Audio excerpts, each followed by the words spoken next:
directa con alguna otra cosa. Son tumores que por sí mismos aparecen. Entonces aquí lo vemos en la asociación, en esta publicación. Vemos nosotros si no ha habido mucha variación dentro de esos años a la fecha, se ha mantenido prácticamente en el mismo lugar. Bueno, sí ha habido cambios. El cáncer de estómago ha incrementado y el colon de recto pasó en cuestiones del hombre a cuarto lugar de mortalidad. La mayoría de las veces lo que nosotros vamos a observar es que el cáncer colorectal se presenta en hombres, obviamente con mayor frecuencia, ¿verdad? Hay un riesgo acumulado mayor en lo que es la presencia de hombres y más que nada por los hábitos que estos presentan. ¿Y en qué se refieren estos hábitos que presentan? Pues el tabaquismo, la obesidad, ¿sí? Hay más hombres obesos que mujeres, eso es un hecho. Tendemos a comer muchísimo más porquerías que las damas.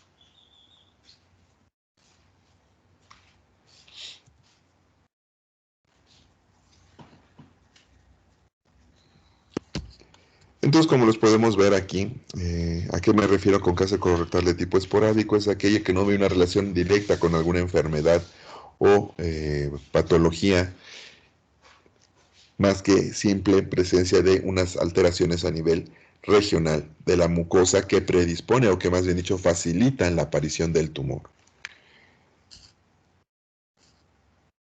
La mayoría de estos, como lo comento, se originan en adenomas preexistentes. A esto, las lesiones de tipo pólipos adenomatosos son las más comunes, que se relacionan justamente con esto, con cáncer, y 3%, del 3 al 5% de estas desarrollan un tumor.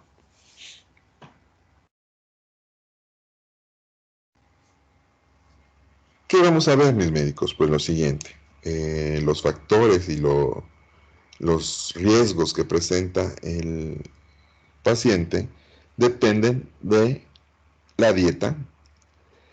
Ojo, aquí dice carnes rojas, grasas y embutidos. Para aquellos que dicen, ya ves, por eso me volví vegano, yo no quiero comer carne, aparte de que como matas a los animalitos. Bueno, si tienen razón, eso es una crueldad, pero pues lo sabroso es sabroso. No es el simple hecho de las carnes, es la cocción que reciben durante su preparación lo que se ve relacionado con la génesis de los tumores. ¿A qué me refiero con esto? Que cuando nosotros degradamos las proteínas naturales de la carne, es cuando nosotros ya tenemos factores asociados por esta destrucción proteica, y esta es ocasionada por el exceso o altas temperaturas de cocción. Hay personas que comen la carne prácticamente pues seca, totalmente deshidratada, totalmente carbonizada prácticamente. Yo conozco gente que la come así, que porque no les gusta el sabor de la carne, pues entonces que no la coman, ¿verdad? Se están favoreciendo, se están produciendo un daño ellos mismos al consumirla de esa manera. La baja ingesta de fibra,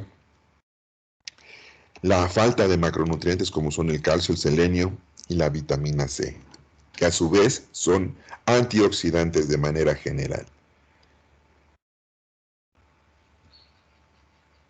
El alto consumo de alcohol, y aquí lo más importante de todos mis médicos es el índice de masa corporal. Un índice de masa corporal por arriba de 30 ya es factor de riesgo para todos los tumores. Se los he dicho, tanto para cáncer de mama, para cáncer gástrico, hepático, páncreas, intestino, ovario, ¿verdad? Cervicouterino, próstata, de huesos, sarcomas, osteomas, linfomas. Prácticamente todos los tumores dependen también o tienen una asociación directa con el peso.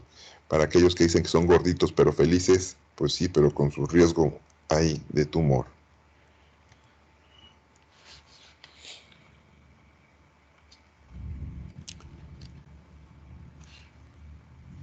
Aquí vamos a ver qué riesgo relativo tiene cada uno, para aquellos que dicen, no, pues es que eso no es cierto. Bueno, lo que les comentaba, las altas temperaturas de cocción y la desgeneración proteolítica que esto produce en los alimentos es lo que tiene la relación con el cáncer colorectal. para que le bajen de estar cocinando cochinadas así. Ácidos biliares, el pH incrementa obviamente el pH fecal, afecta la solubilidad de las sales biliares, lo que va a permitir que estén con mayor tiempo en contacto con esto y puede favorecer. Cirugías previas, radiación, la enteropatía postradiación también se ve relacionada justamente. Imagínense qué ridiculez, ¿no? Pero bueno, en algunos casos se ha observado que pacientes que tenían o fueron sometidas a radioterapia por algún tumor a nivel pélvico o a nivel abdominal, sí, o en algún otro sitio, pero recordemos que la radiación pues obviamente es muy difícil de puntualizarla y que solamente sea una zona la que se ve afectada. Entonces es cuando vemos que posteriormente a los tratamientos, en algunos casos, presentan otro tumor extra. Eso se llama metacronía. El alcohol y el tabaquismo, por igual en hombres y mujeres es lo mismo. Ya prácticamente esto no hay variantes. Desde más de 10 años, las mujeres han encargado por seguir nuestros pasos, ¿verdad? No nos quieren, y no es que sea uno ni misoginio ni nada, pero las damitas no deberían de seguir los pasos de nosotros. Ahí yo las veo luego, pobrecitas, están todas tiradas ahí, bien alcoholizadas en muchos lugares a los que me ha tocado ir. Digo, pues bueno, se arriesgan muchísimo, pero en fin, eso ya cada quien. El tabaquismo, eso sí, y aquí lo que les comentaba. En lo que es la epidemiología, en la canción de lo que es el cáncer colorectal, en este metaanálisis por más de 70,000 casos, ¿verdad?, reportados, se hizo o se encontró lo siguiente, que el índice de masa corporal por arriba de 30 aumentaba el riesgo de padecer cáncer colorectal en 30%. Y ojo, por arriba de todo esto, obviamente incrementándolo, 2 kilogramos por metro cuadrado, que aumente el índice de masa corporal, vamos a llegar a 7 veces más riesgo. Si nuestra circunferencia abdominal también incrementa, se aumenta todavía más. El caso es de que si nosotros no consideramos esto importante, vamos a tomar o vamos a presentar tumores con mayor frecuencia. Bueno, ya lo estamos observando, ¿no? Entonces, aquí vamos a ver. El cáncer colorectal siempre, ¿verdad?, se origina de donde ya hay una lesión previa. ¿Cuáles son las lesiones de tipo, los pólipos más frecuentes que nosotros podemos encontrar con mayor frecuencia? Son los de tipo tubular. Y de que estos, tanto los tubulovellosos o vellosos, ¿cuáles son los que con mayor frecuencia malignizan? ¿Sí? Fíjense bien, son los tipos vellosos. Y aquí no hay pierde de que es que yo leí, a mí me dijeron, yo vi, no hay pierde. En este estudio y en este análisis que se realizó, ¿sí? No es algo que haya cambiado. Mis médicos, recordemos que hay muchas cosas que en medicina no cambian, se mantienen. Entonces, para que no haya pérdida o para que no haya error. ¿Y en qué es lo que nosotros vamos a ver? Pues que las características de este tipo de lesiones son que la mayoría de las veces son de tipo sésil. ¿Y en qué se refiere esto? Pues de que vamos a encontrar nosotros adheridos a la pared, como ustedes lo pueden observar, sin un pedículo establecido, sin un pedículo bien delimitado, y que van a tener varios cambios en su estructura. Ustedes pueden observar la morfología, se ve heterogénea, con cambios de tipo vascular, ¿verdad? Modificaciones en cuanto a la estructura natural de la mucosa, se nota la diferencia entre un patrón y otro.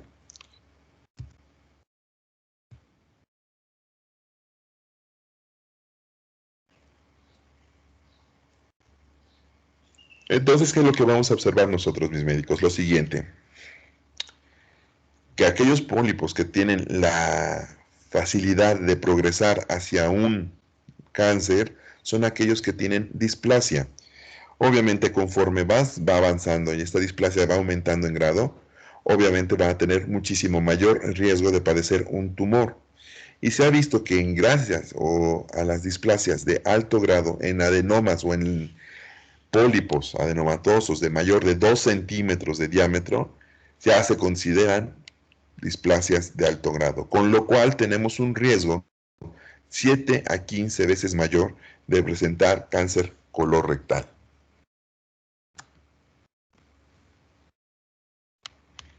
Y una de las lesiones que se pueden relacionar, pues es la poliposis adenomatosa juvenil.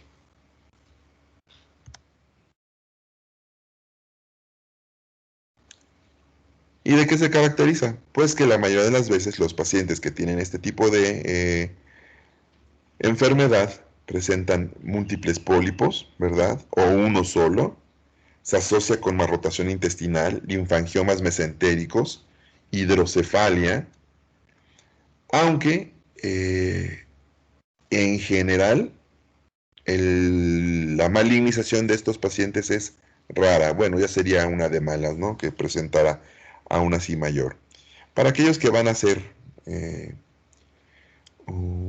el examen o que van por una rama quirúrgica, ¿verdad? No digo, digamos, intervencionista, no tanto como ginecología o no sé si a ellos se los pregunten, pero a nosotros en el examen de consejo preguntan que qué enfermedad polipoide se ve asociada con cambios dermatológicos, alopecia y alteraciones en general, y obviamente a nivel dérmico, y es la de síndrome de Crockett-Canada.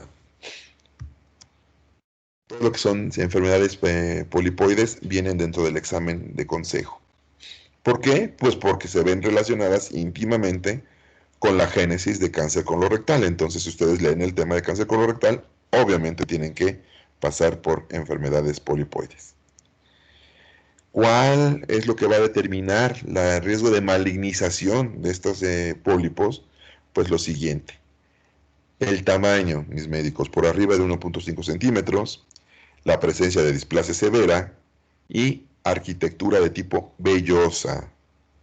Bajo riesgo, los tubulares. Eso también siempre es pregunta.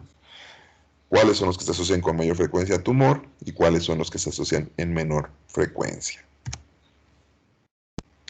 Y en base a esto, vamos a ver que lo más importante es la historia familiar, ya que también varía de acuerdo a la edad y al número de casos que se reportan dentro de la familia.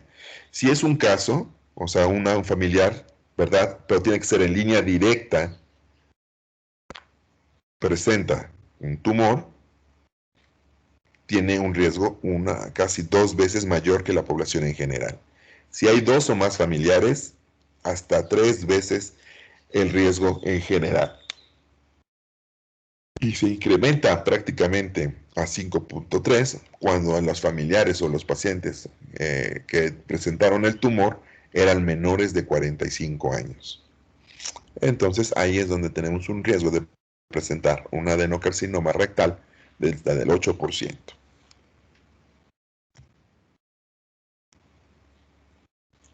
Aquí es muy importante. ¿Cuáles de estos son los síndromes que con mayor frecuencia se ven relacionados? Pues la poliposis adenomatosa familiar, prácticamente todos padecen, ¿verdad? Un tumor. Es uno de los síndromes que tenemos que tomar en consideración con mayor frecuencia. El síndrome de Gardner, porque también tiene una alta incidencia de tumores y más que nada sincrónicos, asociación con tumores colorectales, con a lo mejor también de una estirpe totalmente diferente, en un sitio totalmente ajeno a, como puede ser el estómago, ¿verdad? Mama, tiroides, en fin. Y de los síndromes de tipo no polipoide, ¿verdad? O polipósicos, el síndrome de Lynch, el tipo 2, es de los que más frecuentemente se asocian a tumores. Y volvemos a lo mismo. En base a todo esto, vamos a ver que aún en todos estos síndromes y que presentamos, el riesgo de padecer cáncer colorectal sigue siendo predisponientemente por mutaciones de novo. Y entonces vamos a lo que les comentaba, el cáncer colorectal. En esta gráfica les pongo de manera directa y resumida en qué se manifiestan. los genes que se relacionan, ¿verdad? En las mutaciones para la presencia de la enfermedad. Y vamos a ver que la poliposis adenomatosa familiar es un síndrome con una herencia autosómica dominante, prácticamente una penetrancia del 95%, y el riesgo de padecer cáncer colorectal es del 100%. ¿Eso qué quiere decir? Que los estudios de análisis y estudio van a empezar a edades muy, muy tempranas. ¿Qué tan temprano? Puede ser inclusive desde los 10 años, y hay algunos casos reportados muchísimo antes. La que le sigue en cuanto a riesgo es la enfermedad de Lynch, lo que les comentaba, y predominantemente el tipo 2, y también tenemos la poliposis asociada a MUT, que son el gen afectado. Entonces, ¿qué vamos a observar? Pues lo siguiente, mis médicos, la mutación, como los pueden observar, 10 al 20% son mutaciones de novo, como les comentaba, pero aquí lo importante, en algún momento de su vida, un paciente con esta enfermedad, este síndrome, va a padecer cáncer colorectal. ¿Y qué tenemos que ver? Pues que es una enfermedad con una historia familiar, ¿verdad?, de cánceres colorectales. Es una herencia autosómica dominante, 95% de penetrancia. ¿Sí? Se asocia generalmente también a otro tipo de alteraciones como su nivel óseo. Hay una hipertrofia congénita del epitelio con una pigmentación, ¿verdad?, de retina, tumores desmoides, epidérmicos, y también hay asociación con otro tipo de tumores.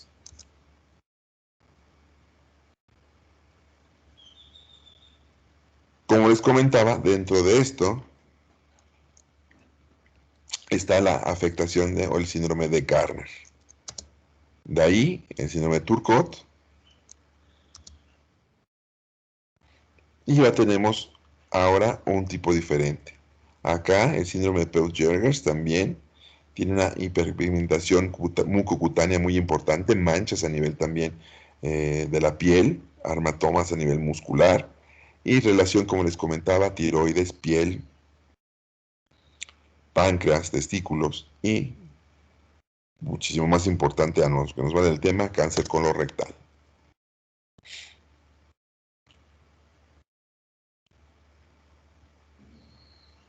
Características del síndrome de Peutz-Jeghers, pues es la siguiente.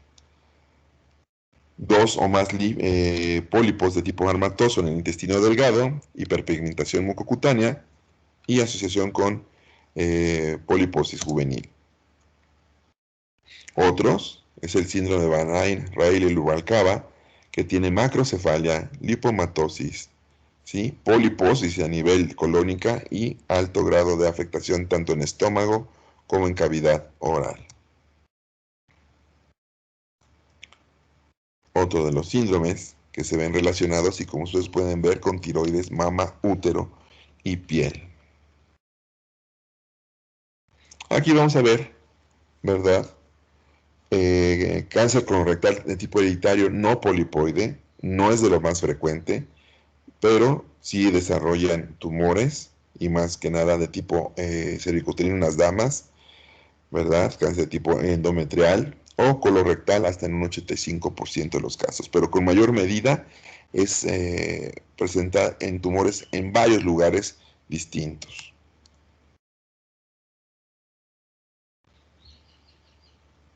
Un cáncer sincrónico quiere decir que es un tumor, ¿verdad?, de una estirpe completamente diferente al que tenemos, que se presenta al mismo tiempo. Y un cáncer metacrónico es un cáncer diferente, en una ubicación completamente diferente, ¿verdad?, pues, del tumor previo. Generalmente 4 a 6 meses después del tumor previo se le considera un cáncer metacrónico.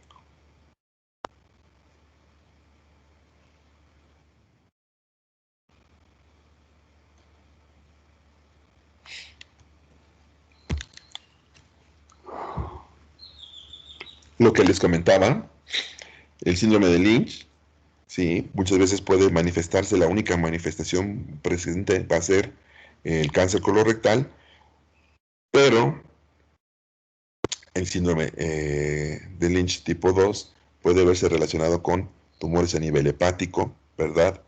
Tracto urinario, desde el riñón hasta la vejiga, y también asociado a cáncer colorectal, hasta en un 20%. Y en base a eso vamos a tener que la asociación directa en cuanto a familiares y estos criterios nos van a dar, ¿verdad?, el riesgo que presenta nuestro paciente de presentar un cáncer colorectal. Una modificación que se hizo a estos criterios y en los cuales tenemos que incluir una biopsia por punción con aguja fina, ¿de acuerdo?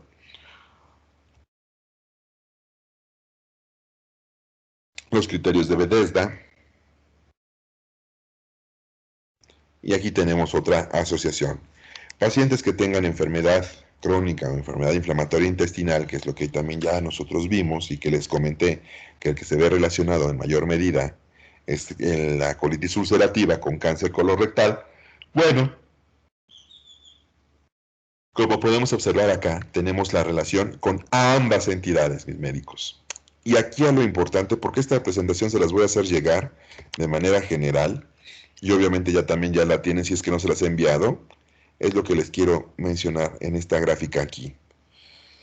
Ambas enfermedades pueden presentar el riesgo de un carcinoma colorectal o de un adenocarcinoma colorectal.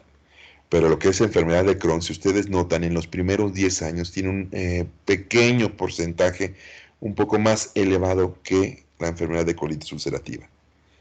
A reserva de lo que es enfermedad, ¿verdad? De lo que es la colitis, rara vez ustedes pueden observar que inclusive 20 años después ni siquiera se duplica el riesgo y ni aún a 30 años, digamos, no llegamos ni siquiera a triplicar o a cuadruplicar el riesgo. En cambio, así, en la colitis ulcerativa, en los primeros 20 años, va desde un 2 hasta un 8, lo cual cuadruplica el riesgo y después lo lleva hasta un 18% de probabilidades o de riesgo de padecer cáncer colorectal. ¿De qué depende esto? Obviamente cuando nosotros o de que se encuentre presente ya datos de displasia a nivel rectal. La imagen que les pongo ahí es una colitis ulcerativa. ¿Y en qué depende? Pues estos son los factores de riesgos que van a depender de si o no presenta un tumor en la evolución de la enfermedad. Larga evolución, más de 10 años, ya lo vimos el porqué. Cuando la enfermedad tiene unas zonas de extensión bastante, digamos, pronunciadas, prácticamente todo el colon. Cuando coexiste de manera general junto con esta enfermedad, una enfermedad o un pólipo de tipo adenomatoso. Y como es lo que vamos a ver en general, así es como se produce o lo que va a producir un tumor o un adenoma colorectal. La mucosa naturalmente, a nivel colorectal, va a presentar cierto grado de mutaciones, ¿sí? Que van a hacer que sea o que cambie a un tipo de epitelio hiperproliferativo, o sea, que se replique con muchísimo mayor frecuencia. Va a haber una afectación en los genes que van a controlar la replicación celular y va a favorecer que aparezcan lesiones y cambios con displasias y, obviamente, la aparición de un adenoma y un tumor. ¿Qué vamos a tener, mis médicos? Pues la siguiente. Datos clínicos acorde al sitio de presentación. Vamos a ver que el colon izquierdo y el recto predominan en más del 40% el sitio con mayor frecuencia de aparición de los tumores colorectales. Por lo cual, vamos a observar que las características son obstrucción intestinal, sangrado en ambos, hematoquesia y rectorragia, ¿verdad? Ayer, si es que mal no recuerdo, que hablábamos sobre la disminución o las características de las heces, aún en enfermedad diverticular, enfermedad inflamatoria o en oclusión, eso nos va a dar pautas para poder establecerlo. Y recordamos que esta disminución en el calibre de las heces lo vamos a clasificar en cuanto a la escala de Bristol. Obstrucción intestinal y obviamente el dolor. Al momento del diagnóstico, ¿sí? Una vez que el diagnóstico ha sido establecido,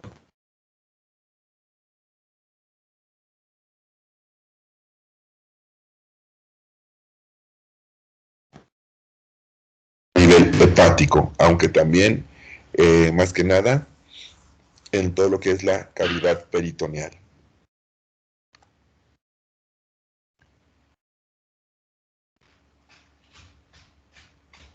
Les recuerdo que nosotros aquí observamos, ¿ves? Tengo dinero en la cartera y está en el coche. Eh, no, ya nada más. Dos de verde y mi champurradita. Entonces, mis médicos, vean ustedes, la localización es la siguiente, por lo cual, con una rectosigmoidoscopía estamos a la mano y en muchos de los casos, con una exploración rectal adecuada, también ustedes van a tener la oportunidad de localizarlo. ¿Cuál es el gold standard? Por mucho, y una medida terapéutica es la colonoscopía.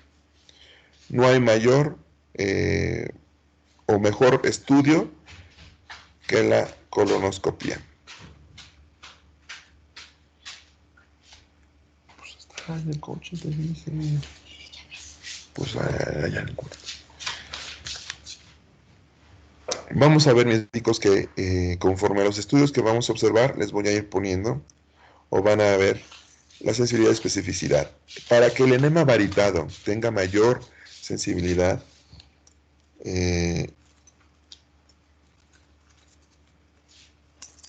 necesitamos que haya aire dentro para que sea, o le dicen doble contraste.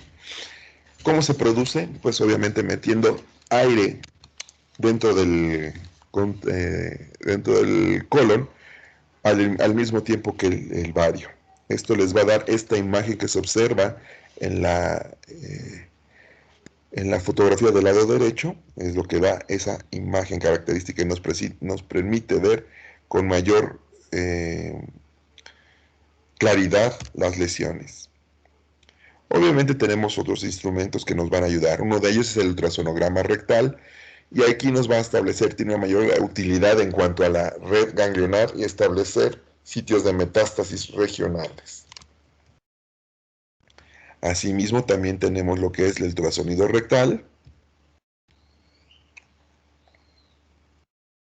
la tomografía, mis médicos, la colonoscopia virtual, que también es un estudio muy útil en caso de que los pacientes no puedan ser sometidos a una colonoscopia por alguna comorbilidad importante. La resonancia magnética, más que nada para seguimiento y poder establecer bien con mayor medida la red ganglionar y los sitios de diseminación tumoral. Y en casos ya extremos y no de manera inicial, pues vamos a tener la tomografía por emisión de positrones, más que nada para un seguimiento o para valorar las metástasis.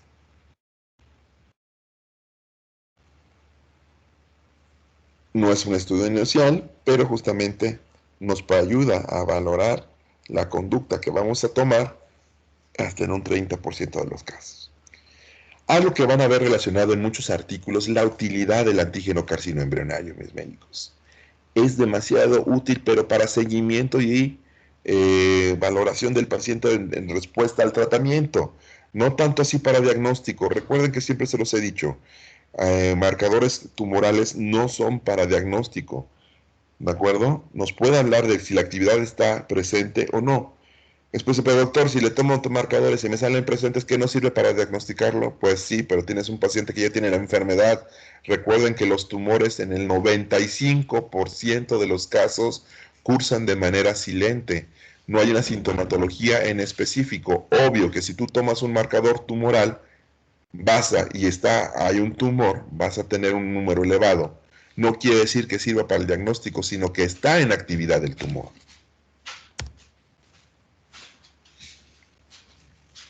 ¿Y a qué me refiero con esto? Pues con lo que los valores se van a determinar.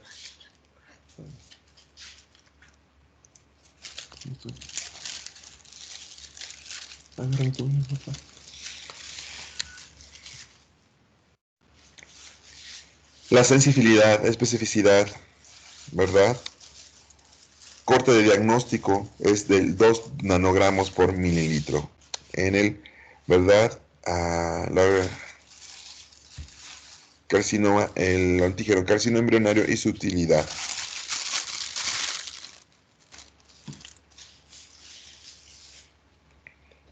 Ay, hijito. Elevación prequirúrgica. Y lo vuelvo a comentar.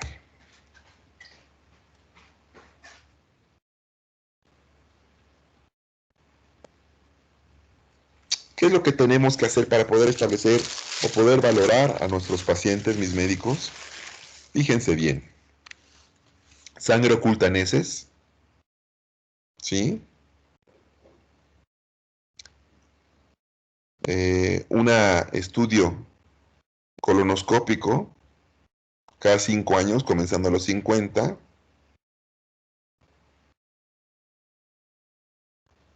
Una colonografía y otro tipo de estudios. ¿Qué vamos a ver entonces aquí? Pacientes con alto riesgo. Y en base a eso vamos a valorar la colonoscopia.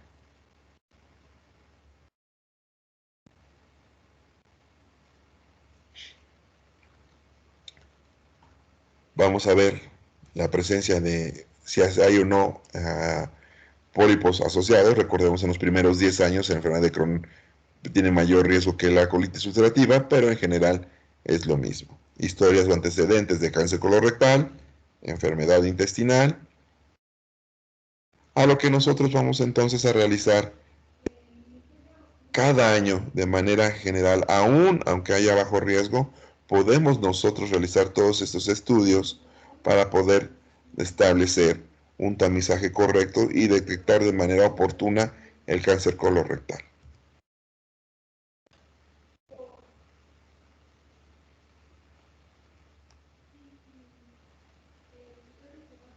Es más, ni ustedes ni siquiera habían nacido cuando esto ya estaba descrito. Creo que hasta ni sus papás se conocían. No habían dado en primaria, yo creo. Secundaria tampoco exageré yo. La clasificación de los tumores, vamos a ver lo siguiente, mis médicos, que es lo más importante. Dependiendo la escala o la clasificación que ustedes gusten, ¿verdad? Las modificaciones de la escala de Arne-Child o la de Dux o la TNM, ¿en qué estadio es lo que generalmente nosotros encontramos al tumor colorectal? Debido a la falta, ¿verdad?, de un aproximamiento adecuado, de un protocolo bien establecido y a la carencia de muchos médicos en cuanto a la sospecha diagnóstica, generalmente se reporta en México que el estadio más frecuente de diagnóstico de los pacientes es el 2C. ¿Sí? Lamentablemente este estadio ya nos habla de una mortalidad alta o una sobrevida a los 5 años, generalmente del 80%. O sea, quiere decir que el 80% de los pacientes sobreviven los primeros 5 años y posteriormente va disminuyendo de manera progresiva.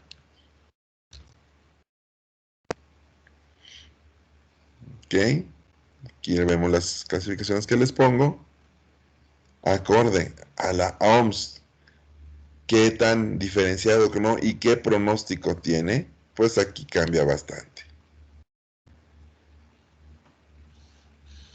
Entonces, observen, dependiendo de los tipos histológicos, la sobrevida del adenocarcinoma 5 años del 70 y el anillo de sello es del 28%. Son muchísimo más agresivas. ¿A qué debemos esto? Pues a las alteraciones en los genes que modifican o controlan la expresión celular.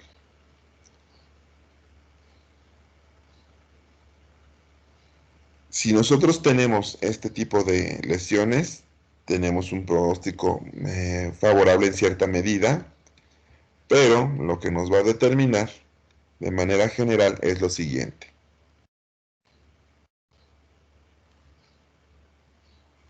La mayoría de las veces ya hay invasión pleuroneural Y aquí vamos a la sobrevida. Les comentaba, B3, 80% a 5 años, digamos está bien, pero obviamente sin comunidades solamente esto, pero simplemente al hecho de pasar un punto ya bajamos 10 puntual y en algunos casos ya prácticamente su totalidad.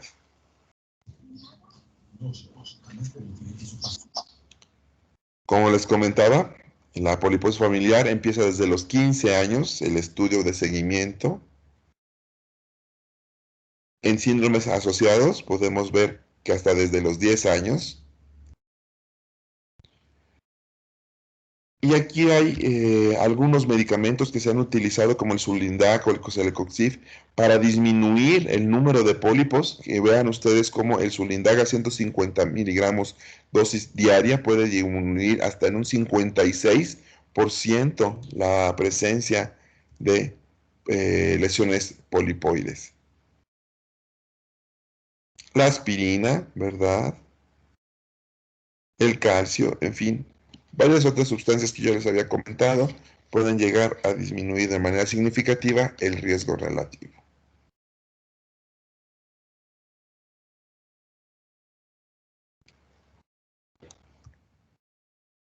Entonces, mis médicos, pues esto sería todo lo que es cáncer colorectal.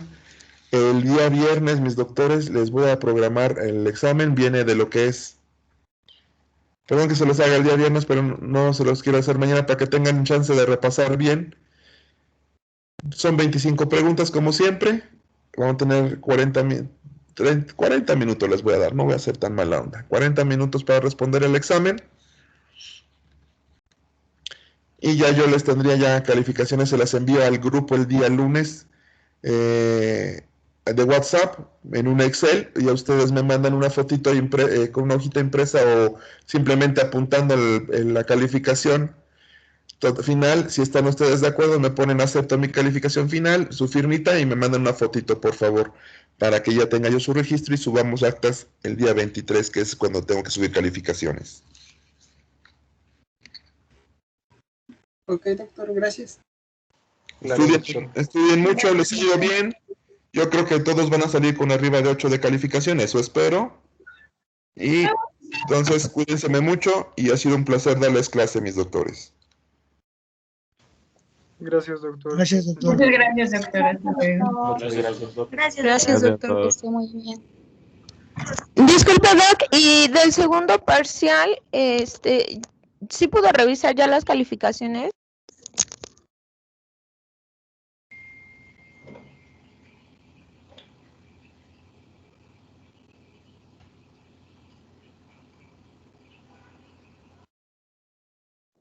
Creo que ya no es. Ya se fue. Sí, creo que ya Sí, se no está. Bueno. Oigan, pero sí revisó las calificaciones. Te las envió personalmente. ¿Por dónde te la envió? Te nombró, por ejemplo, si sacabas 9, por ejemplo, 9, te mandaba 9 de 10. Y te la iba respondiendo. Y lo hizo la semana pasada. O sea, ¿pero cómo fue eso? ¿Tú le mandaste mensaje privado o cómo? No, te iba respondiendo. Déjame busco. Pero según yo eran las calificaciones del primer parcial, porque a mí me pareció Sí, que me las mientras regresó. sí era del primer parcial. Sí. Sí, porque el segundo era que según le íbamos a mandar el documento, pero me quedé en que ya no mandamos nada.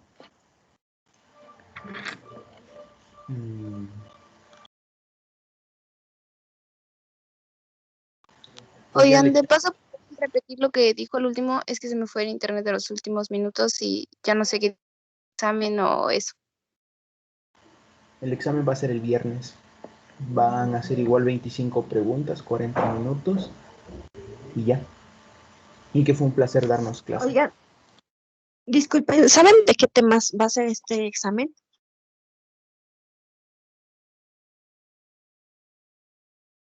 O que él nos va a mandar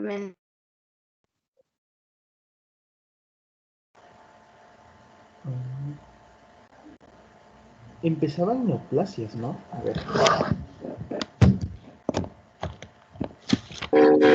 una pregunta, chicos.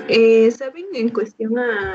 Bueno, él dijo que conforme a la calificación que tuviéramos y si queríamos subir, ¿se le mandará mensaje privado a él o cómo? Creo que eso es al Sí, sí, final, de después los de los trabajos. 3. Ajá, para que hagas Ajá. el ordi. Ah, Sí, pero ok. eso ya es hasta el final. O sea, ¿este viernes o el otro? Pues un meet, ¿no? Creo que es el siguiente. Gracias.